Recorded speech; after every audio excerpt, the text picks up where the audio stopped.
everybody, welcome back to Queer Late Night. I'm your host, Elmet Colors, and Queer Late Night is a show for people of all walks of life to share their journey, share their insight and power, and most importantly, make community inclusive by telling your story.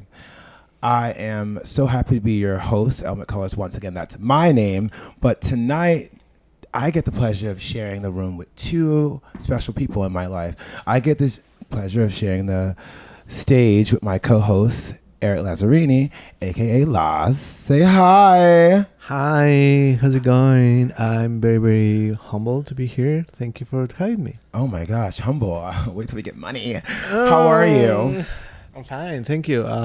Just very, very excited. It's like a very amazing hot day in New York. We are sweaty, but we are getting out of the COVID situation. So yes, and I gave you an air conditioner. Well, I didn't give you an air conditioner, but you have an air conditioner from my house now, which is helpful. She's a lucky girl, I can say. Oh, I don't know how lucky you are, but we'll see. And last but not least, without further ado, is someone in my life that I can't believe is in my life. An angel. I like to call her my own Selena. I know that from the big state of Texas, now living and thriving and breathing here in New York City. She's a nightlife expert. I said it. She's a nightlife expert. But more importantly, I want you to know her like I know her. Miss Madison Black. Hi. Hello. That's it. That's all you have for the Hi. Girl, the intro was longer than you hi. Do a little for the You like that? yeah, perfect. How are you? I'm good aside from this humid ass day that we've all been undergoing, but other than that, I'm good. That's good. Is it like, are you like excited about everything that's going on right now as far as the pandemic ending? Are you? Yes, I mean, being that I work in nightlife, I am actually incredibly excited that this, this little panorama that she's like coming to her, at least in New York City, is coming to, her end. Hopefully everything remains under control. Yeah, I'm just ready to get back to work. Me too. It's also Pride season, so we're not even going to pretend like it's not. Let's get on and pop in, girls. Let's get out these shoes, get out these wigs. Let's do it for the people of the world. Are you guys both excited about it's Pride? And last year Pride was different. So how are you excited this year than last year? I'm really excited this year from personal experience. I mean, my first time coming to New York City was for World Pride 2019. I would have, that's when I knew within the first 72 hours of being here, I was like, this is where I belong. This is my home. So the fact that, this panoramic happened, we're coming, it's coming to an end. However, this will be my first full Pride as a New York City resident and working in the nightlife. So it's definitely going to be something. It's going to be an experience because the last time I was here for Pride, I was here visiting. Yeah, I remember that you came and I was shocked to see you. And it was World Pride, right? It was World Pride. We were trying to turn the world. I feel like we saw each other for a second. Eric, did I see you for World Pride? No, but last year 2 years ago was interesting. Also, fun fact, the first time I came to New York, it was in June. So, by the way, my birthday is 1 week before the Pride usually. So I just celebrate all the way 2 weeks in a row, which is amazing. Also very exhausting, but I started my first Pride was in 2015 in New York. It was amazing, and this is probably my fourth Pride being resident. Yeah, I mean, it gets a little foggy after a while because I've been coming to New York City for Pride since I was 23 years old, and there's like videos of me like a hot mess. I didn't even know what Pride was until Pride 50. Like I was like, oh bitch, this is not about me getting drunk all the time. Oh, so World Pride, you mean? Yeah, World Pride. World Pride was a thing. That was an experience. She's doing bad, but I've been coming here for a while, and I'm really excited because last year Pride was not the same. I missed a lot of opportunities. Of course, I got a chance to do the queer march, but everything else was so weird because you didn't know whether you could stand with a mask, sit with a mask, put your hands in your pocket with a mask on. It was just a weird little Could I dance in my chair without getting a stern talking to? No dancing in your chair. No honey. dancing in your chair. Stop Sit wiggling. You're still. getting your COVID everywhere. Maybe for the people who are not familiar with the queer march, because I'm pretty sure a lot of people don't know the queer march and what is happening. To add, I believe the exact terminology is the Queer Liberation March. Yes, if I'm not mistaken. The Queer Liberation March. To be completely accurate and correct, because we don't want to mess that up ever. Because it's a really important march. It's honestly a good opportunity, one, to take back pride. There's a lot of corporations that have implanted some things that aren't necessarily their core values for our community. So if you want to find out more information about the Queer Liberation March, we will make sure that is in the bio when we post this episode. All right? Next to our notes. Yes. Next to our notes. Well, we talked about pride. We talked about COVID being over. Those are all small things compared to what we came here to talk about. So I'm going to have to shoot from the heart. I have this beautiful script written for myself. But what I want to really pound out is, in starting this podcast, I wanted to create a platform that was all inclusive of everybody's story, no matter what it is, as long as it's something that's going to empower and be embraced the right way. And I feel like, Madison, you have one of the best stories and genuine stories. I've heard it from you a few times, but also I had the opportunity to be in this room with your mom. So, this isn't going to be the Madison Black coming out story, but this is going to be the Madison Black part one of many parts called the coming to story, right? Absolutely. Is that I'm here for that. And I want to be also clear too that in producing the show with Eric, we wanted to make sure we use the right terminology as possible and and just didn't want to offend anyone. So this is a show where we're going to learn something, and we're also going to take from it what really it needs to be. Yeah, it's important for us guys that everybody is well informed and everybody use the right terminology. Words matter, and the way we're referring and we are connecting and we are communicating with others is very important too. So that's another important reason for having this kind of amazing. But before we skip ahead, I feel like we almost skipped ahead. I have a question for you. This is the question of the pod, and this is coming from Eric. Eric, what's the question of the pod? Tell me what is one thing that you want to leave behind as your legacy.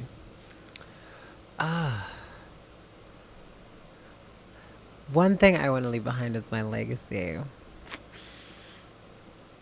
Oh, God. Resilience. So tell me more about that. I feel like, hold on, I need to really think about this. Hold on. I'm gonna change it. I mean, you don't have to go, you don't have to go into graphic details. But. Yeah, I feel as though. Ask me the question one more time. So what? When you think about the future, when people think about Madison Black, what people think when they hear your name? Courage. That's what I want, like, to go along with myself, is courage, bravery, resilience.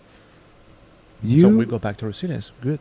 Resilience. You can have both. I honestly, you know what? Before we get into the coming to story, I want people to hear how I met you, and I wanted it to come a little bit from you, a little bit from me. This is my favorite story, and it is one of my favorite stories of how I've ever met a person, because it's in many parts and very surprising parts, and it literally is one of my favorites. Okay. Who wants to start? Hearing. Okay. All right. I'll start. So at one point in my life, it was 2019. Yeah. 2018. December 2018. I was with my best friend Johnny. He lives in Texas, San Antonio, and I wanted to go out and get into some trouble. Honestly, why not? It's that type of party. And you were working at where? I always forget the name of the place. At the time, I was working at this gay bar called Sparky's Pub in San Antonio, Texas, right off of Main and Evergreen. It's a little pub. It was really cute. And we went there, and I got some drink. Well, I didn't get a drink. I remember I walked up to you, and I was like, "What's the special tonight?" Because not many people know, I was in the United States Navy. I was stationed in San Antonio a long, long time ago, and I used to go to these gay bars. So I walked up to you, and I was like, oh, Madison was like, oh, it's $2, you call it. I was like, explain that to me. I'm from New York City. All I know is $13 drinks, lots of ice, no liquor, depending on where you go. So she said, oh, $2, whatever in the room you want. And I was like, whatever. Girl, she went off. She got the Grey Goose. She got the Patron. She got girl. She got all of it. I Every need to know, top was shelf that liquor the she was alcohol getting. that was in the bottles? No, it was 100% the alcohol that was in the bottles because we directly open, take the seal off, et cetera, because there was a lot of speculation, like how do you sell, drinks for $2? Which to me, I have no idea how they did that and turned a profit, but they did. People like me who kept going back up there for I felt like I was getting myself drunk. I was. Long story short, on that night, I got this little hoe drunk for about $25. And she later told me that she took a little break, threw up in the bathroom, and came right back and said, I'll have a double Grey Goose and soda. Double. I asked her, she asked me where I was from, and I was like, New York City, because I love saying that when I go to Texas or anything that's not New York City. It's a flex. And she said, I want to go there. Was it, I want to go, or did you want to move? No. At the time, being 2018, I literally said, I was like, my goal is to go there this year. This coming year, because it was December. So 2019 was when I was planning to go. And then you were like, oh my God, you should definitely come, et cetera, et cetera. We added each other on Instagram, maintained a close friendship. And by the time, I was planning to go there in summer, which I did. And that was my first time for World Pride. But prior to that, I had taken a little trip to Long Beach Pride. Yeah. Long Beach Pride being in May for whatever reason. Don't know why. But it was in May. So I went, and my first night there, I was incredibly inebriated. Yeah, like me. Incredibly lit.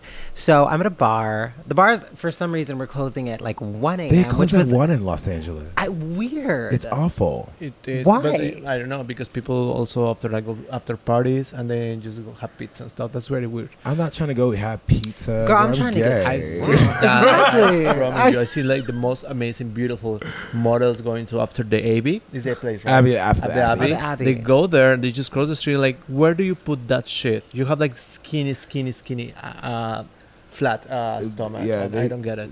I don't know. So I'm gonna segue. So we're both in the what was that bar? So we were at this bar, and it's muggy night. It's Long hot. Beach. It's a little humid. It's a little moment. I'm high. I'm drunk. I'm out of the park, and I feel the lights go on. And I feel a tap on the back of my shoulder shortly after that moment. And I turn around, and this man is like, excuse me, miss. Obviously, just as inebriated as I was. And I turn, and it was this moment of I'm normally pushing pen the dropped. Like a pen dropped. And it was like, wait. I didn't know your name. I forgot. You did it. And I remembered yours. Well, your Instagram one. And so we just kind of stared at each other, and I was like, what? It was one of those moments when I was like, this can't be. What? You pinch yourself. Because obviously we had plans to see each other again once in New York. However, there we are in this bar where neither of us live, and neither of us had, spoken to each other that we were going to be there before. So here we are face to face. And it was just the most incredible moment, because by that time, I remember your exact words. What's your name again? What's your name again, baby? I'm a little cock.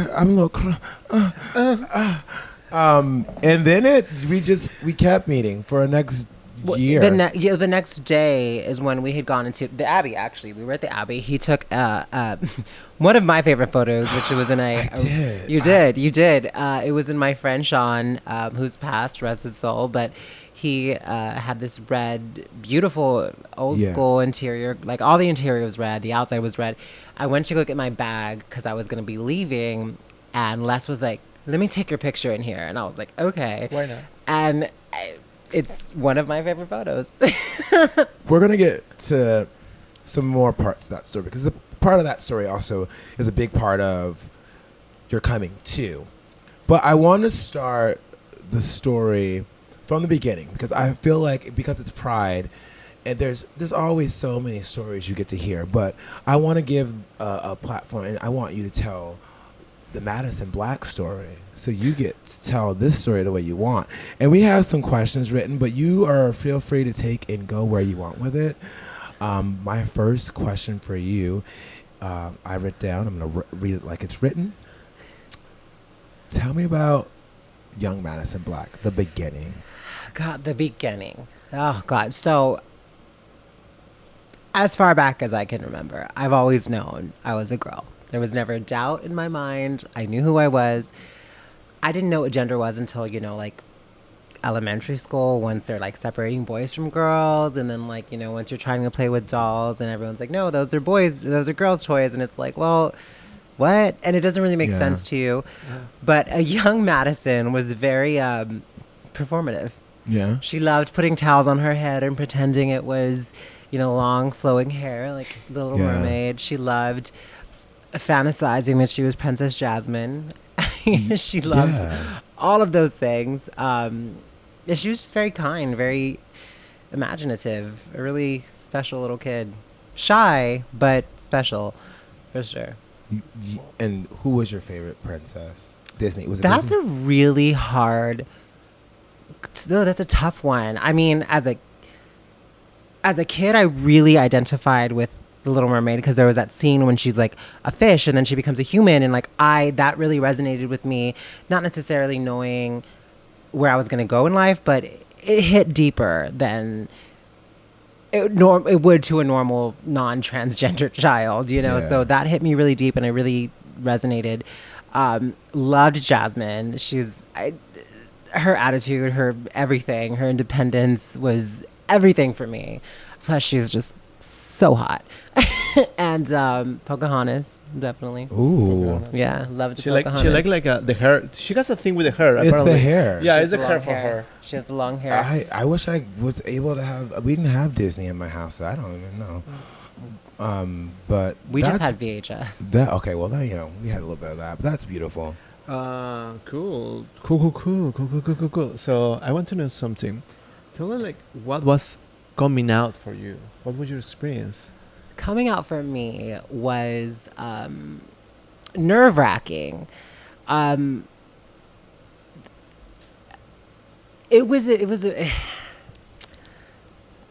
out for me was most importantly, first and foremost, coming out to myself. And that once I could accept and understand who I was in my own skin and in my truth and who I was going to become, I feared absolutely nothing about acceptance or understanding from others. At that time, it was 2008 and I was 18 years old in Texas. Yeah. So being trans wasn't as aware, it wasn't as known or understood. There was not as much education as there is today, not as much, nowhere near as support, what am I trying to say? Nowhere near as much support as there is today. Got it. Right. It was hot. What year was it? 2008. That's great. That's the year I graduated. Did you graduate in 2008? 2009. Oh, okay. Well, Yeah, You're a 2009. baby. we're 2009. babies. We're a little more what's the word? Vintage, I guess? Oh, no, Eric. I'm the same age. Damn it! Damn it for you. That is for me. But it's me, I'm not talking to other people. Vintage is wonderful, baby. I'm wearing a vintage jacket now. I try to aim as high as I can. But going back to what you said, for you, I feel like because coming out, it's different for everyone. For me alone, I felt like I had to get some armor invested in myself to kind of know what to expect without knowing what to expect, because I just didn't come out yet. So I was kind of making things up as I was going, but at this very same time being like, this could be reality, so I remember thinking before accepting and going forward in my transition, or making the decision to go forward in my transition, I remember thinking, is this something that I can hide? Is this something that I can do in privacy? Would I be happy doing this in privacy? Pushing my true self under a rug, essentially, is what I'm trying to say. That's what I was thinking I could do. But, I thought back, or at that time, I thought ahead, and I thought, 10 years from now, do I want to be the person that starts transitioning? or do I want to be the person I'm meant to be? And it was that moment that really just changed the game for me, because I thought, I don't want to transition in 10 years. I don't want to keep pushing it back further and further. Like, if I want to do this now, I'm going to do this now. There's a lot into it's like, and this is a new term, but it's owning your truth really early. Fortunately, I was able to, for whatever reason, really own and accept my truth. I think that's the most important thing, is accepting my truth radically without any, I had no idea what I was doing. There was no guidance. There was no holding my hand. There was no silver spoon in my mouth. There was nothing. There was nothing like there is today. I had to like dig deep on how to start hormones and get all of that done. And here we are. You're talking about a lot of like being brave, and who inspired you to be this person? Who inspires you every moment and every step that you are going through? I think the proper answer to that is my great grandmother. I call her Mammal. That was what we grew up calling her. I took my first steps to her house. I was with her a lot. My mom had me very, very early. She was 21, so she worked a lot. And my Mammal was someone that, she was older. So I grew up. She raised me in a way to understand and be more patient and have compassion in other terms, and not just necessarily what like younger people that like at my age at 18 would have been thinking about, because having that behind my back and having that fuel in me, like to understand one day I will get old, and what will my legacy be, and who will I be, and do I want to make these decisions later, or am I just going to go head first into the unknown and just fucking do it? And that's what I did. Which is also what inspired me and motivated me to move to New York City in a pandemic, because it was like I did something at a time when no one I know would have. And not many people were moving across the country in a pandemic to start over. But I did. And in that, though, I've met a lot of people that actually have. And there are a lot of people. More than you would expect, which is beautiful. And girl, got cheap. Girl, they were trying to get that rent. I want to take a little step back, because you answered a question, but you answered the question. There was not a lot of research. Texas is not. I'm not going to talk about Texas bad, but Texas doesn't strike me as a state that has lots of, easy to go to, like New York City, sexual health clinics, Andre Lloyd Project. They doesn't have a lot of that there. I wanted you to kind of touch on, because it's important. I work in healthcare too. How do you describe like Texas as a healthcare system, living as a trans person, trying to get things that you need? It's getting better. Speaking as a trans person, but I mean that's a very loose term to really use, because I mean they just abandoned abortions. You know what I mean? They just made it illegal to get an abortion past 6 weeks. So it's a really difficult question to answer, but it is getting easier for trans people for sure. Like there is the Kind Clinic out there now, which I know a lot of my trans sisters have been working with, and they're able to get hormones and like financial assistance, all of that, because we all know transitioning can be extremely expensive, and without the resources it's damn near impossible, but it is extremely necessary for your mental health and your own life, for your the betterment of your entire life. So now I know it is for a fact definitely turning a curve. It's still definitely difficult. I remember never being truly going into clinics and going into all of this at the beginning was really difficult. The last couple of years that I lived there definitely were easier. But still, you always felt like the odd one out versus like here, where you're actually going to hospital or clinics and doing your checkup with queer people, non-binary, trans people that make you feel completely understood and valued. What I'm getting is, would you use the word affirming when you describe that situation, or non-affirming? What do you mean? When you describe like the healthcare setting, the healthcare staff feeling comfortable with going in there, do you feel like you were being affirmed, or it was not a situation that you really enjoyed? It wasn't something I enjoyed. It definitely was not non-affirming. I always had anxiety about it. I had a lot of anxiety in Yeah. Texas, just period, living there for so long as a trans person. Yeah. Because I understand now that as an individual that's grown into who I am, like I understand that trauma had such an impact on my life to this day. And Yeah. now since moving, I've been able to heal and really understand parts of myself are incredible and not bad because of the way I was interpreted in Texas or all of that. You're talking a lot about how the healthcare system is working there, but how did you get there?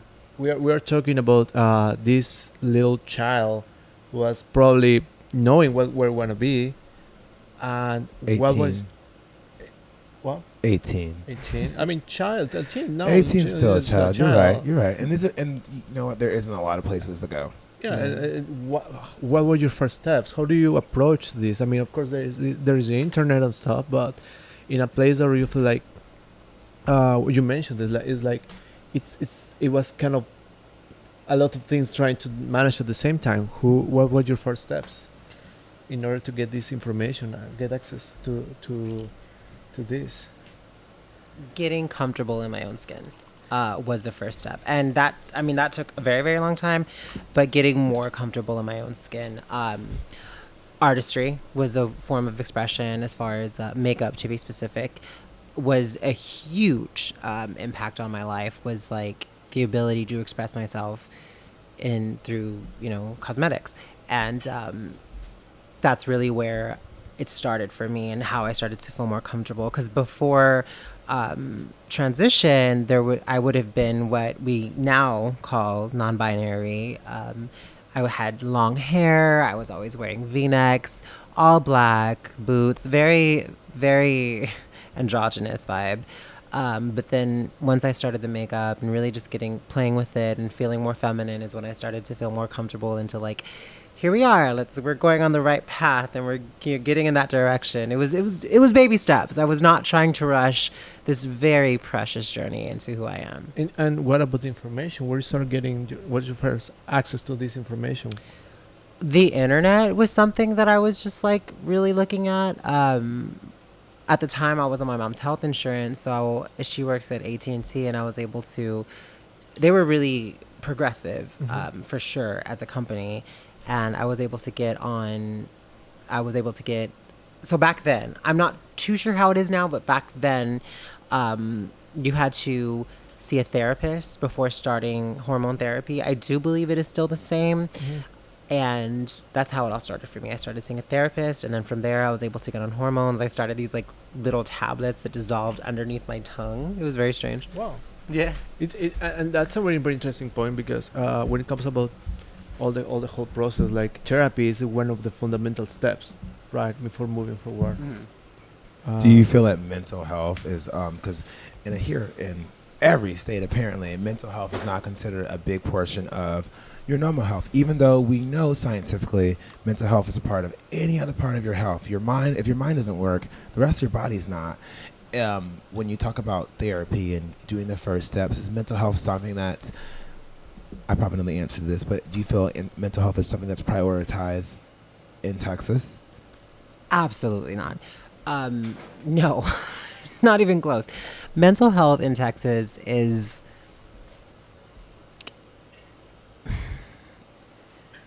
It's almost like a taboo there. At least where I'm from in San Antonio, it's a very machismo, very stubborn, very prideful attitude, outlook on things. And mental health isn't something that people are willing to admit that they even need. So that, I think, really pretty much just answers that question. That does. Yeah. We got to give a special shout out to the person that's behind the scenes that's crawling across the floor during this very important conversation. Who is also from San Antonio, San might I Antonio. add. Thank you for your help and everything you're doing. The photos you will see are will be taken by him. By him. His name is Adrian Olivares. He also, a pandemic moved to Rhode Island and is now a sous chef at a very five-star hotel. At a very five-star. At the Vanderbilt Hotel. They are going to wait. Are they going to sponsor this podcast? Otherwise, I don't see the name. I don't see the reason. Like, I'm sorry for that. But sorry, guys. It's your question. The one I overjumped. Oh, what was it? This is Queer Late Night Subscribe to the show on your favorite podcast platform, or watch episodes on YouTube by searching Queer Late Night. And now back to the show.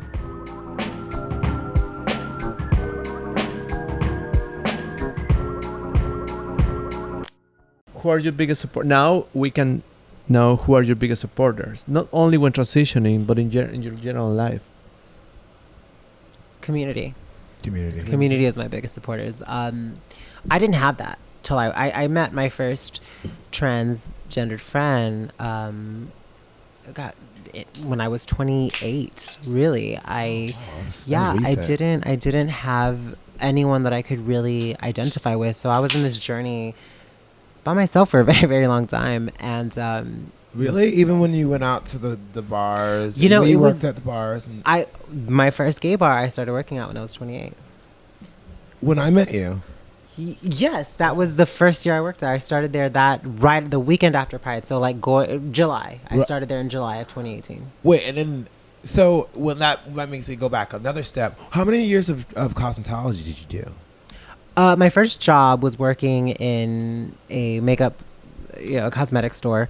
I was not funny story, important, not too funny story, but I was never allowed to wear a full face of makeup. I could do very, very natural. I could barely wear any mascara, even though I was supposed to be selling cosmetics.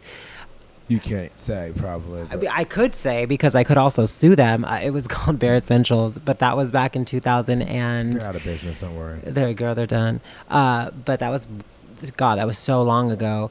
And I was not allowed to wear... Was it that part of their, like, mantra, like... But the thing is...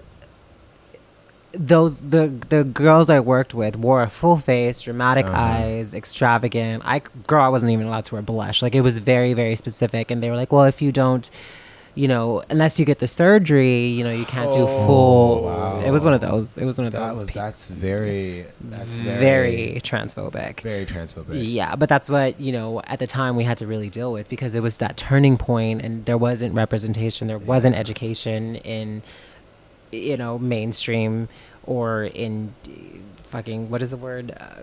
Corporations. Yeah. In corporations, there wasn't that support back then. Now it's turning around massively, but at that time, it just wasn't true. I'm sorry about that. Oh, it's fine. I'm good. I'm good. Yeah. We love you. And this is a very interesting question. Like, how in the past 3 years, it seems that it's changed dramatically. All in terms of rights. How do you feel about that? What are your first impressions when you see these changes that maybe another kid don't have to go through this? How do you feel about that? I feel great knowing that the work not only I put in, but the work so many others have put into this, because I was fighting, I was doing panels, I was educating and being vulnerable and really putting myself out there and exposing myself as a trans person. Publicly outing myself, not that I'm ashamed of being trans whatsoever, but doing that and really just coming forward to help with the future, to help those people who want to transition later in life, because people are going to transition forever. Like, there's never going to be a stopping point to this. There's never really a right or a wrong time. Never. It's when that person feels ready. Ready to, like, fully live their truth and honor that. I want to just stop right now to tell you how much your story, to me, I've always appreciated, because I moved to New York City from Connecticut, and I didn't have a lot of trans friends of experience. And when I had an opportunity to meet them, it was the most exciting thing, because it was an opportunity to I don't want to say the word learn. I want to say the word grow. Grow as an individual and do my own research, my own learning. I never was one to bring too many...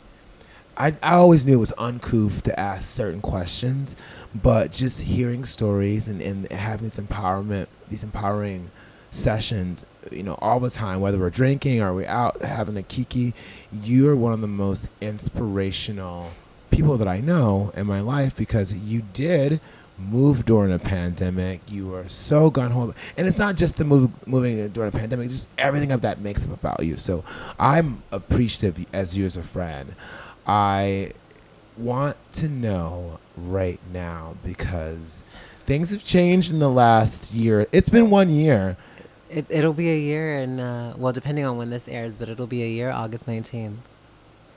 Okay. First of all, I want to appreciate that Les is just going on overlapping the questions all over back and forth. He's just like overlapping the questions. So Well, I was transitioning to one of number 7. and seven never happened. But let's go to what was like moving to New York during the pandemic. Well, I didn't ask her what she was passionate about. Well, you pointed the question. Never I mind. pointed at number 7. You want me to? I need you to look at your paper where you have them crossed. Sorry, guys. that This note, is I'm a gonna we are take a so shot of new. You tequila. know Take what? a short break while my new co-host gets laid off. Oh my tonight. God! Just you know what? Just Not let's already. Get naked Not- and stuff. not on my Let's interview. Get naked and then forget about this moment. Okay. You're going commando, right? Yeah, I am Okay, on commando. She's ready. Okay, so right now, what are you passionate about?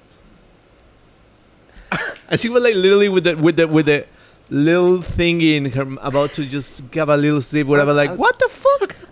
You got And like, I'm passionate about getting drunk, bitch. That's what I'm passionate about. Passionate about drinking this shot.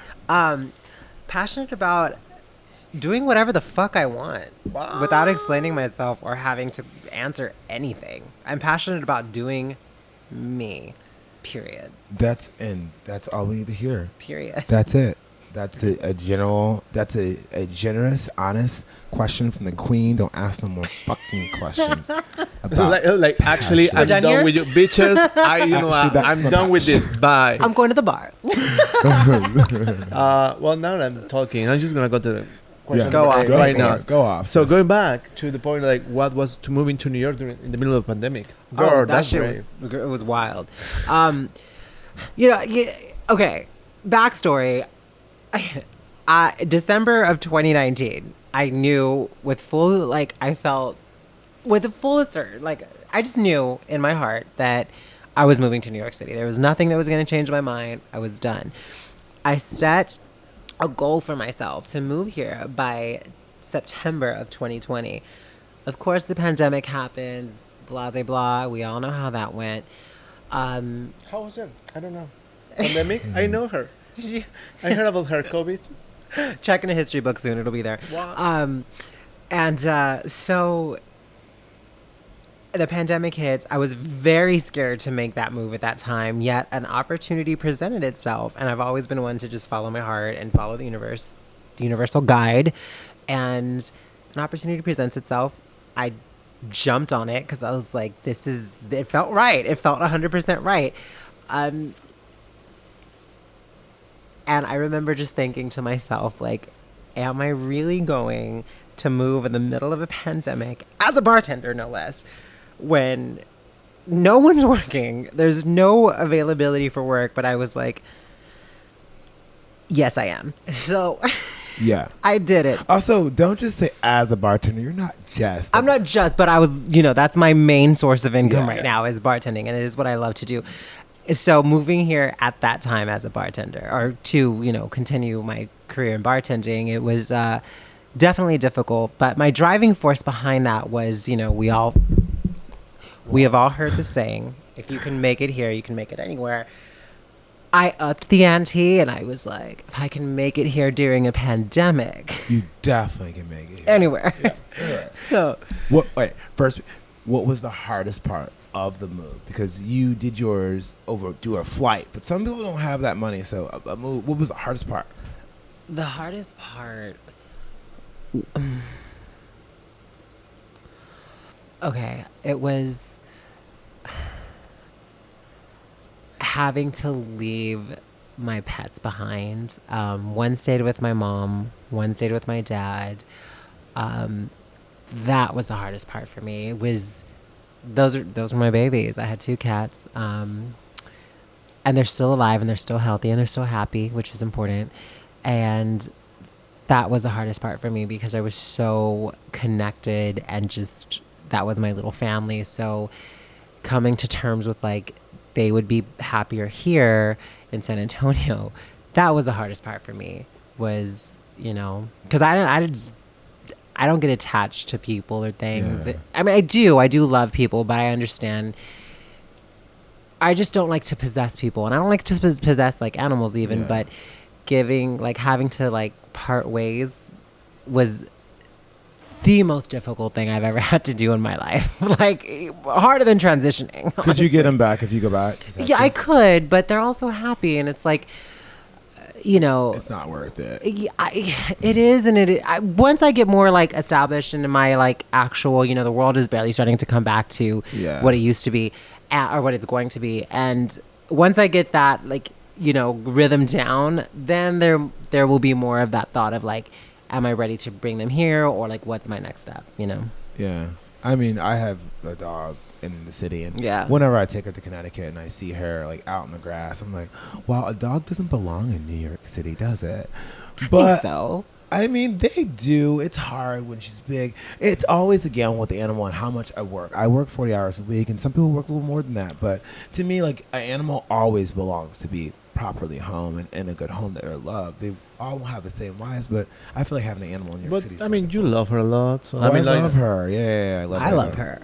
Well, everybody loves her. Here, actually, I'm like that's one of the most lovely and lovable dogs Animals. in the world. She's And the most loved dog in New If York you City. if you listen to this podcast, Madison also does pet sitting on the weekends. Just in case. If you need a pet And she goes sitter. all the way in the city. If you live in the Harlem, way to the Brooklyn, New Hampshire, Okay, she okay. goes there. Let's stop that right there, because I will come watch Elena and New Hampshire. and Ricky and fucking Jay's cat and their now dog. I will definitely come here for that. If I love you, yes, I'm down. If I love you and I love your animal, I'm down. Oh. If she doesn't, you know what? Forget about that. If she doesn't, If she doesn't, if you don't deserve her love, you don't deserve to be here anyways. So, Quick, 5 words the day that you left Texas. 5 words. That's it. Don't even got 5 words.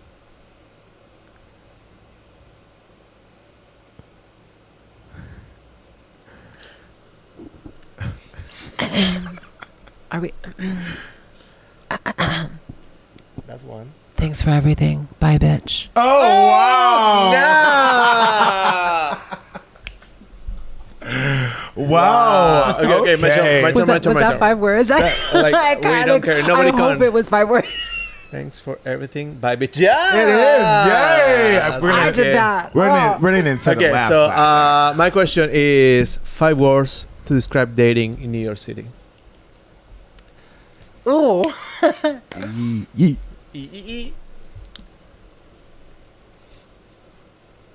This shit is fucking lit. Oh, wow. Wow. You You should know, be a rapper. Nikki, if you hear this and you want to add it to any of your mixes, by all means, baby, go right ahead. She should add everything that you're doing. Wow, you counted all those words really soon. She's good at wording. Well, you're in your. I'm good with my mouth, babe. You're one of you're the type of person that you love to explore. You love doing new things. I think you might have done more new things in this city than I've done in 4 years of being here. So go ahead. Top 3 must-sees. 3 things, 3 top must see. Okay. Well, that you've seen so far. You don't have to like the ones. Okay, so I love, my favorite view is the Long Island City Pier right there at the Pepsi-Cola sign. That's a must-see. I like that. Love that. That's my favorite. It's right off the West Side Highway here. So is also the Brooklyn Bridge Park. Like, that view is absolutely stunning. 3rd is definitely, Madison Black behind the bar. Yes. Yeah, that's the most important. We're not Come gonna tip a tell girl. You, we're not gonna tell you where she's at right now because there's gonna be some change. But We're working on things, in this it- series. We'll let you know. It really gets you got here. I tried to just pitch you to everybody. You met my friend Monica. You did Wild Birds. You're you can say that you're at Good Judy still, right? I'm at Good Judy. I'm And- at Good Judy. I'm at Come On Everybody. Wild Birds currently.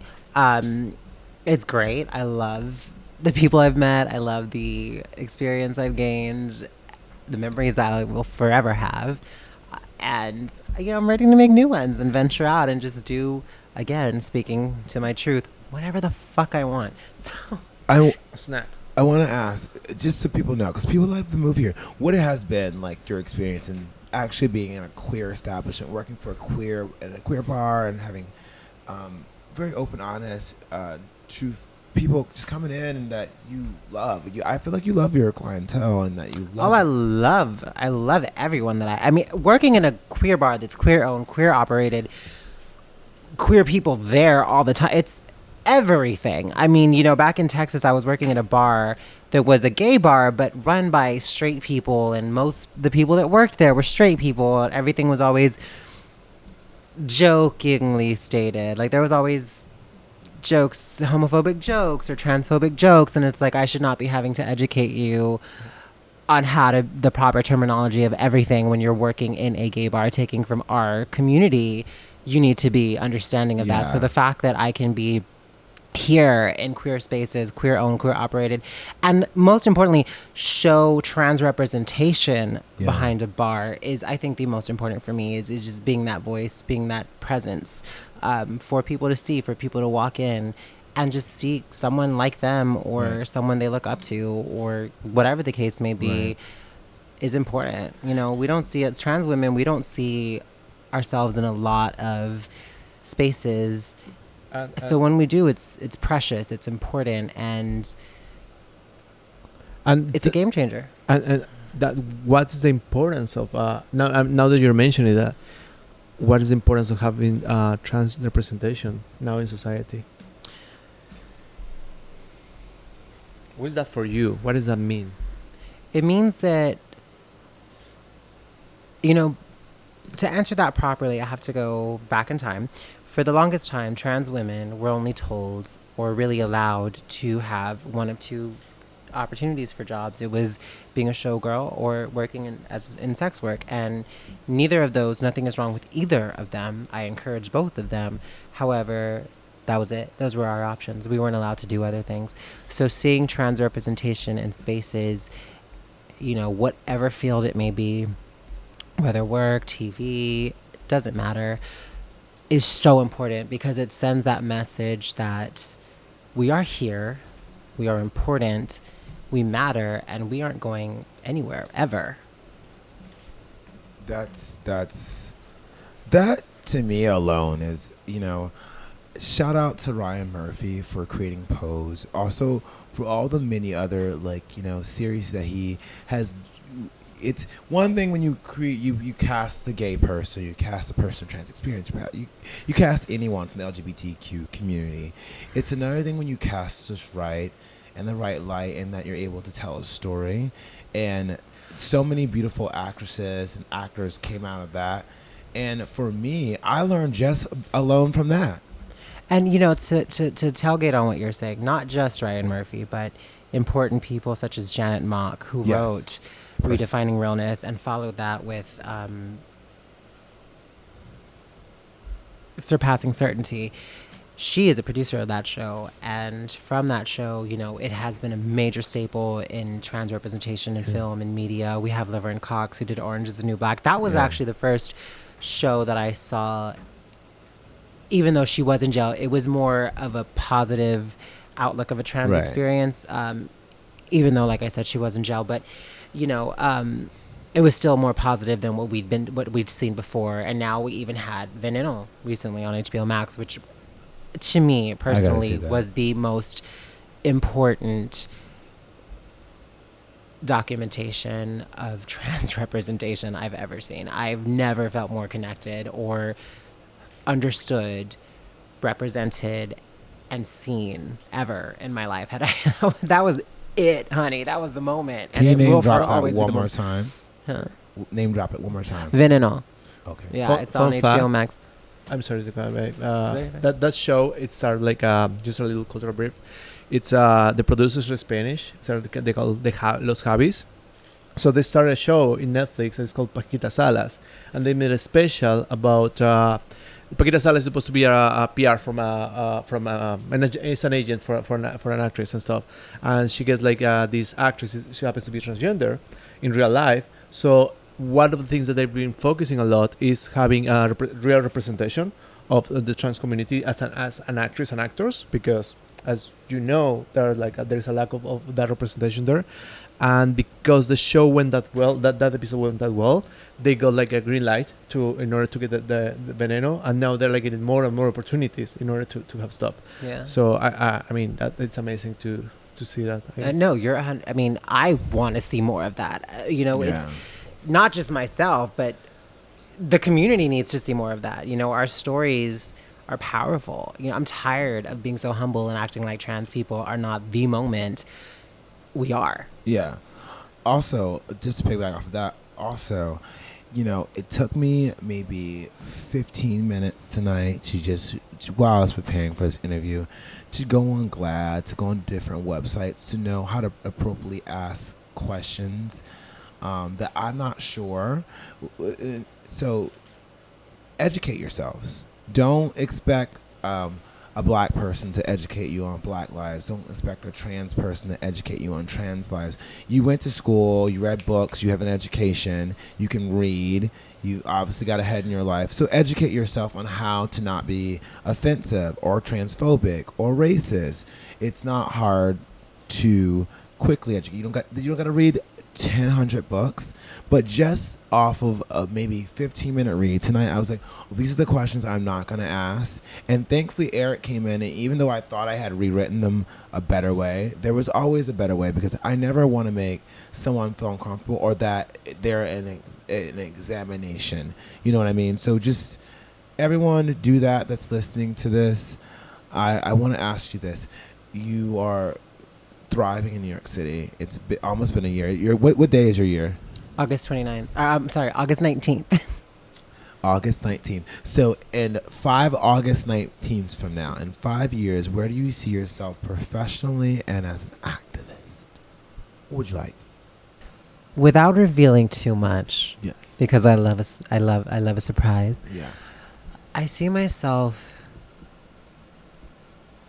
in charge, in control, happy as fuck, Mm-hmm. and representing properly the representation I want to see, and showing up for trans youth. I want to show up for trans youth and be a voice and a role model for trans youth, for sure. That's it. That's all we need to hear. I mean, it's not the last question. Of course. But that's all you have to answer. That's perfect. I think that's going to be great for you. I really do believe it. Thank you. I have a very, very important question. This is something I think like a lot of people would like to hear from your response. Is like, what would you tell to a newly transitioned person? That you are standing on the shoulders of very powerful, innovative, and brave people. And anytime you feel alone or misunderstood, understand that you're not. You have community, and you have people that will be there for you, that will understand you, and that will support you in ways that maybe your biological family might not, your husband, your wife, your children, whatever your situation is. You have people that will be able to identify with you, make you feel included, appreciated, and understood, and that you matter more than you think you do. And most importantly, you are that bitch. You are that bitch. You are that bitch. You are That brave ass bitch. That was beautiful to hear. I Yeah. think like a lot of people is gonna feel very inspired. I love that you said that, because I think that it wasn't until I was 29 years old or 28 years old that I realized that, yes, I have a biological family, but they're not the family that's supportive of who I am, truthfully. So, and I can't add to what you said, but No, you definitely can. Please, this is an open discussion. I want just you love to. that it's always my two family members that I've been doing the show with the last 2 times, that chosen family is important. And you're able to say that chosen family is important. They don't have to look like you. They don't have to be the same sexual orientation as you or everything about you. But I have come to grow and love and respect and honor the people that are different, but also family to me. And that is what I think Pride's about. I think that's what LGBTQ means when they put the letters together. And that's what I would want to represent in any facet, honestly. And I thank you, Madison, for one, coming on your show and sharing your story, but two, being truthful to who you are always. I don't understand why you won't go out and try out for some Selena auditions, but I'm not in charge of your career. Yeah, the thing is, honey, we're not revealing all secrets yet. We love a surprise. If you want to know, stay tuned. If you I get am on an opportunity to Instagram. watch this, Madison, you're gonna hear it first. But if you get a chance to watch it, Madison looks like Selena. She looks like Selena. You will see the promos, the promo photos. I'm not. She's a Selena that needs a little more Spanish, but you know what? She's doing great. This beach. But Daddy, it's a bustier. ¿Qué dice? ¿Qué dijo? Excuse me, miss. Excuse me, miss. We love a good wrap-up moment. So we're going to leave this question. We're going to finish off the interview in the episode with the question of the podcast. One thing would you like to leave for your legacy? We have an Instagram. You can follow us on Instagram at Queer Late Night. You can also follow Madison Black where? It is IMMADISONBLACK. I'm Madison Black, all one word, on Instagram. And tonight, our beautiful co-host that had, he has a lot of art out there. We won't talk about what it is. He also, to add, he did shoot me in my first... nude. In my first triple expose. Well, it wasn't triple X, but it was artistically nude, and it was wonderful. It was like an X and an L. Girl, it was a great experience. It was she loved it. Wink, I wink. love being naked in front of a camera. I could be very problematic. Where can they follow you? Okay, so you can find my photo project at Sololaz, SOLOLAZ. You can find my personal project, where you see a lot of my skin, in Not Another Eric, just K, no C, don't use the C. That's all. And one last question. I always try to finish off each episode with this question, and I'm gonna give it for both of you. Is there any specific organization or project that you've come to like in New York City that you would like your fans, viewers, followers, your family members, whoever sees this or hears this interview, to go and donate and research and follow? And my Venmo is... Oh, girl. I'm just kidding. My organization. My PayPal is...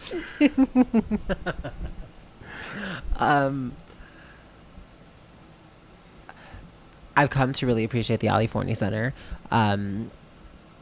They are doing incredible things for the queer community, especially queer youth, trans youth. And I think they deserve a very special shout out and representation, because what they're doing is beautiful work and needs to be known. Do you have one? Wow. Right now, it doesn't. I'm always trying to provide some help to the community. I think like the LGBT center in New York City. Yeah, I work there for sometimes. They definitely have a great, honestly, and this is no tea, no shade. They have a really good, responsive, great queer youth. Their youth program at the center is very, very, very, very hands-on, and they have camps and they have programs, and they provide a space for LGBTQ youth to come after school and feel safe, be who they are. They have multiple outlets. It's been an honor and a pleasure to have my guest co-host on, Eric Lazzarini, Solas. Did I say it right? Did I fuck it up? Solas. Just fucked Solas. up. Yes, Solas, not yeah. Solas. I'm about to get hit when That's I get okay. out. It's not that we're drunk guys. We are not drunk. You'll like it, baby. And more importantly, the woman of honor, this beautiful woman, Miss Madison Black. Thank you so much for coming onto the show, sharing your stories, and being who you are. And I hope this is uplifting and it makes a change in community. Once again, my name is Elle McCullers. I'm your host of Queer Late Night. Stay tuned. There's more show coming for you. Have a good night. Bye. Say bye. Bye. Bye, bitch.